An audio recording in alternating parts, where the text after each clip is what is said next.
आज रोजी रायगड जिल्हा पनवेल विधानसभा मधील नवनियुक्त पदाधिकारी जिल्हा प्रमुख श्री दीपक निकम साहेब, उपजिल्हा प्रमुख श्री रामदास पाटील साहेब आणि महानगर प्रमुख श्री ॲडव्होकेट समाधान काशीद साहेब यांनी पक्षाचे पक्षप्रमुख आणि माजी मुख्यमंत्री श्री उद्धव बाळासाहेब ठाकरे साहेब यांची मातोश्री येथे निवासस्थानी सदिच्छा भेट घेऊन नियुक्तीबद्दल आभार मानले।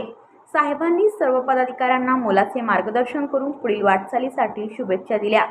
सदरवेळी पक्षाचे उपनेते श्री बाळ माने साहेब, उपनेते श्री बबनदादा पाटील साहेब, रायगड जिल्हा संपर्क प्रमुख श्री प्रसाद भोईर साहेब, सहसंपर्क प्रमुख श्री अनिल चव्हाण साहेब, पक्षाच्या पनवेल महानगरपालिका गटनेता आणि महिला संघटिका सौ लीना अर्जुन गरड व इतर पदाधिकारी उपस्थित होते। ब्युरो रिपोर्ट पनवेल वार्ता न्यूज। आपल्या परिसरातील बातम्या आमच्यापर्यंत पोहोचवण्यासाठी स्क्रीनवर दिलेल्या क्रमांकावर संपर्क साधू शकता।